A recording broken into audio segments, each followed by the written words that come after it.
Alors nous allons dans cette vidéo essayer d'expliquer les fiches de situation professionnelle en DCI qui constituent donc votre dossier professionnel que vous défendez à l'oral.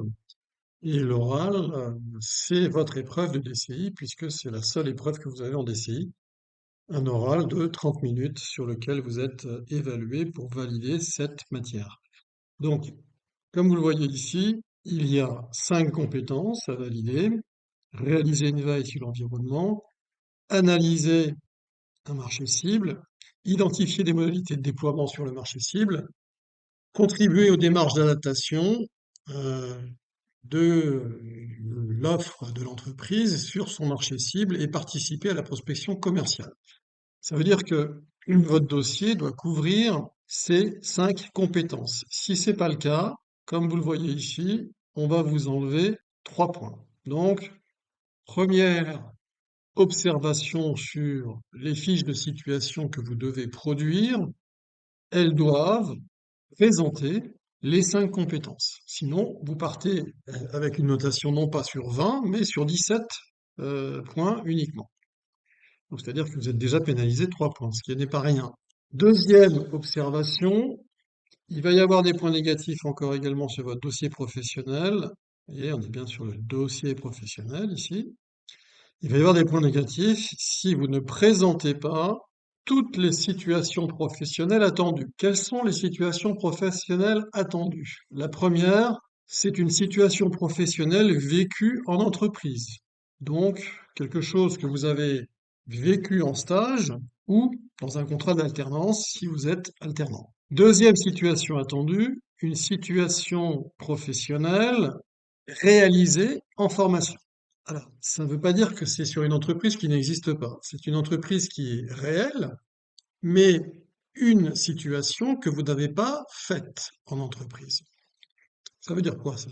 Ça veut dire que vous pourriez vous appuyer sur une entreprise de stage ou d'alternance, mais sur des missions, mais vous présentez des missions que vous n'avez pas réalisées pendant ce stage ou pendant cette alternance. Vous voyez, c'est pas tout à fait la même chose. Ça peut être également évidemment une entreprise que vous connaissez pas, vous avez choisi, vous avez sélectionné parmi des entreprises françaises de préférence pour présenter une situation professionnelle dans le référentiel DCI réalisé en formation. D'ailleurs, c'est de la simulation. Et c'est de la simulation basée sur des données réelles, en fait, hein. Il ne s'agit pas d'inventer des choses, enfin, d'inventer des chiffres ou d'inventer des... Non, il va falloir aller vérifier un certain nombre de choses sur le site web de l'entreprise, etc., etc. Donc, attention, une fiche d'entreprise, une fiche de formation et les 5 compétences. Sinon, vous partez avec -3 et -3, c'est-à-dire -6. Autant dire que vous allez finir avec un 4 ou un 5. Donc, il faut absolument avoir au moins 2 fiches dans votre dossier. L'une entreprise, l'autre formation. Est-ce que c'est suffisant? Probablement pas, puisqu'il faut couvrir 5 compétences. Est-ce que vous allez réussir à couvrir 5 compétences avec 2 fiches? Ça m'étonnerait. Donc, en général, les dossiers professionnels des étudiants comportent 3, 4, voire 5 fiches de situation. Quel est le référentiel? Alors, le référentiel, on en a parlé, il y a 5 compétences.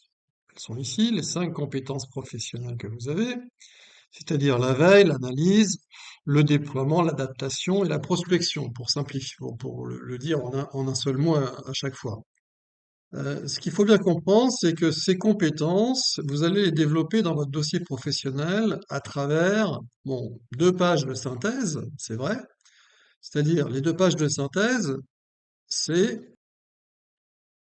ce que vous retrouvez sur le modèle de fiche de situation ici en Word modifiable. Donc, on va l'ouvrir.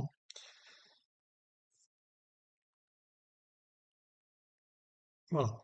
Donc, vous avez ici les 2 pages de synthèse qui, en fait, là, sont sur une page. Pourquoi? Parce que le texte ici, euh, il n'y a pas de texte dans celui-ci, donc l'intitulé, il n'y a pas d'intitulé ici, il n'y a pas de contexte, mais quand vous commencez à écrire, effectivement, ça déborde sur l'autre page, hein. Écrivez, chaque rubrique doit être remplie et elle doit être suffisamment remplie pour que, une fois que vous avez terminé de remplir toutes ces rubriques, vous arrivez en bas de la deuxième page, c'est-à-dire ici.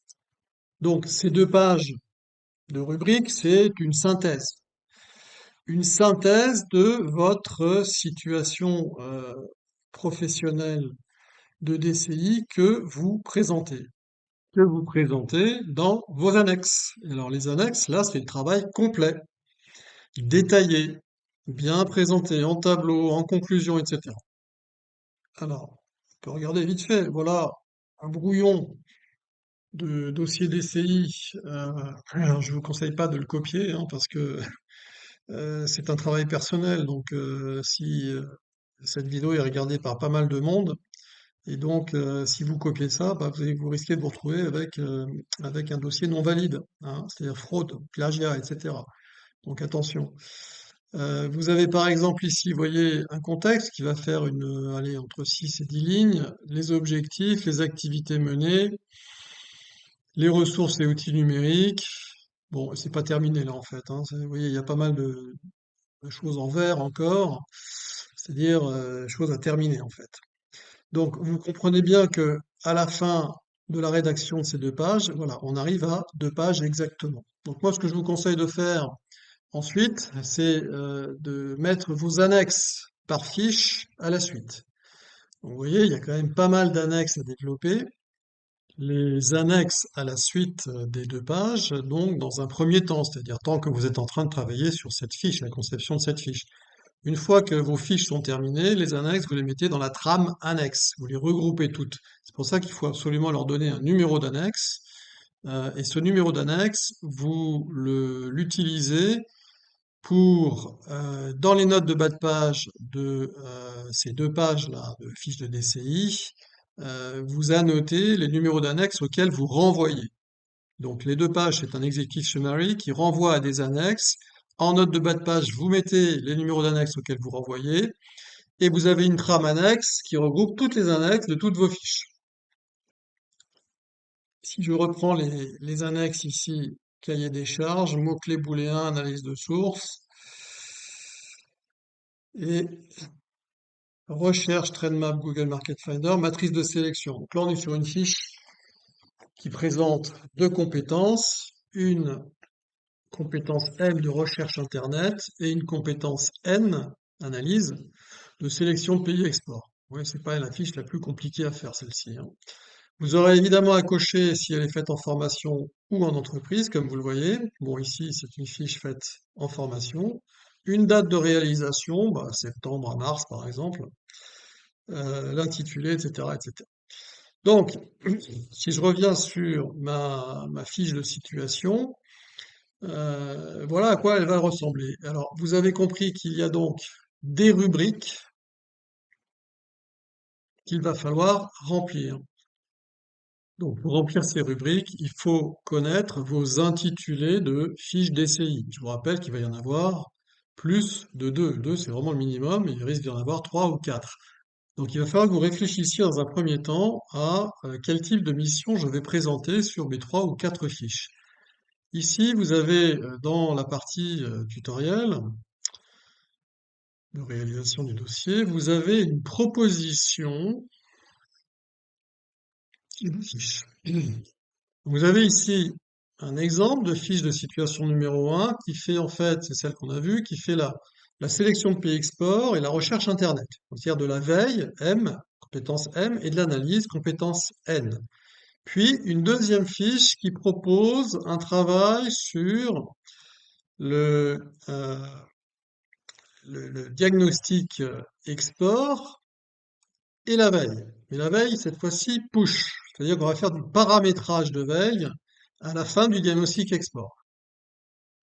L'astuce ici, c'est que la fiche numéro 1, finalement, travaille sur la fiche pays, parce que la sélection de pays export, c'est la fiche pays, et la fiche numéro 2 part du résultat de la fiche numéro 1. C'est-à-dire qu'on n'a pas obligé de refaire une fiche pays dans la fiche numéro 2, hein, puisqu'on va partir d'un diagnostic préalable, que l'on annonce d'ailleurs dans la rubrique du contexte professionnel, du contexte présenté.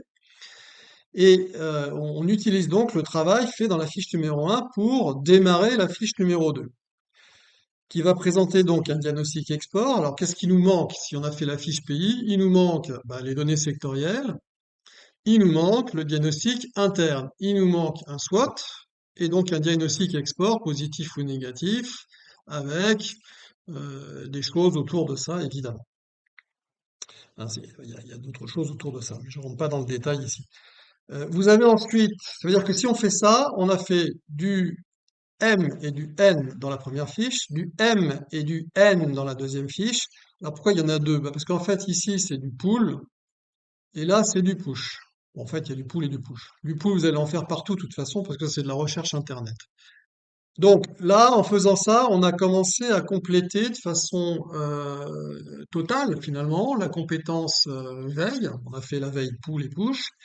Et on a fait le total de la compétence N, c'est-à-dire la sélection de pays, les données sectorielles et le diagnostic interne. Mais on l'a séparé sur deux fiches. Voilà. Pour l'instant, on a deux fiches et deux compétences, hein. Vous voyez que c'est pas évident de couvrir 5 compétences avec deux fiches. Ensuite, je vous propose de travailler sur le déploiement et l'adaptation, et en même temps, on va faire de la recherche Internet, toujours, pour chercher des informations justement sur le déploiement et l'adaptation. Donc cette troisième fiche, elle propose un travail sur le déploiement et l'adaptation. C'est-à-dire qu'on va faire une étude de segmentation, de ciblage, positionnement, une adaptation euh, de l'offre commerciale au marché ciblé. On va faire de l'adéquation aussi marché produit dans le déploiement. On va sans doute également travailler sur les organismes de soutien à l'export et présenter donc les 4P adaptés, etc. Donc une étude d'adaptation sur les 4P. Et enfin, donc ça couvre deux compétences, O et P. Et enfin, je vous propose de travailler sur une quatrième fiche de situation qui va proposer un travail sur la prospection. En général, étant donné que vous avez tous fait un stage à l'étranger et qu'en général on vous demande de travailler sur la prospection, ça va être ça en fait, votre fiche d'entreprise. La dernière ici. Pour beaucoup d'entre vous, ça va être ça. Et en fait, les trois premières vont être des fiches de formation. Si vous avez la chance de pouvoir proposer une mission ici, faite en formation, mais sur une entreprise de stage ou d'alternance, c'est mieux que de le faire sur une entreprise que vous serez sélectionné comme ça. Donc, essayez de mettre le plus possible d'éléments vécus, réels en entreprise dans toutes ces fiches. Mais attention, il en faut quand même une au minimum faite en formation. Voilà, donc à quoi ça ressemble? Si on ouvre le premier, on va ouvrir le deuxième, là, voilà. Le deuxième, donc, on est sur le diagnostic export. Comme vous voyez, alors, on va monter ça, voilà. Comme vous voyez ici, le titre, l'intitulé diagnostic export, votre marché export, paramétrage de veille sur suivi de ce marché export. Bon, il faut l'adapter, c'est-à-dire qu'il faut le contextualiser. Quel était le nom de votre marché export? C'est ça qu'il faut mettre ici, et non pas marché export. Euh, L'intitulé, alors il y a très peu ici, c'est très peu rempli, mais vous avez ici accessible un tas d'explications sur ce qu'il faut faire dans cette fiche. Donc, les tutoriels ici sont plutôt écrits que réellement vidéo. Pourquoi? Parce que c'est quand même assez complexe. Et donc, vous avez ici toutes les annexes possibles à développer dans le cadre de cette situation présentée. Vous avez les compétences sur lesquelles vous travaillez et les explications globalement sur ce que vous faites dans cette fiche. Donc on a celle-ci, effectivement, c'est la deuxième. Vous avez également la troisième. Alors la troisième fiche, elle est ici, segmentation, ciblage, positionnement. Donc on est un petit peu sur le même principe, c'est-à-dire qu'il y a très très peu ici qui est rédigé, et vous avez les compétences travaillées avec les annexes à développer. Et vous avez ici des ressources supplémentaires trouvées sur Internet, mais ça, c'est des choses que vous pouvez trouver aussi, voyez, sur des raisonnements par rapport aux couleurs dans les différentes cultures. Ça va être utile pour l'adaptation des composants matériels des produits par rapport à ce que souhaite, désire le consommateur dans le marché export. Stratégie de naming, etc. Donc vous avez des ressources ici sympathiques à consulter par rapport à ce que vous avez à faire. Dernière fiche, la prospection, celle que normalement vous devriez avoir fait en entreprise lors de votre stage. Donc dernier Word de tutoriel à consulter. Vous avez ici, pareil, les annexes que vous pouvez développer dans le cadre de la présentation de cette compétence. Donc, est-ce que vous avez fait tout ça en entreprise? À mon avis, non. Mais il va falloir, eh bien, il va falloir le présenter si vous l'aviez fait. Si vous ne l'avez pas fait, ben, il va falloir le refaire. Voilà. Vous avez normalement une bonne compréhension maintenant de ce que vous devez faire en fiche DCI pour avoir un dossier professionnel qui tient la route.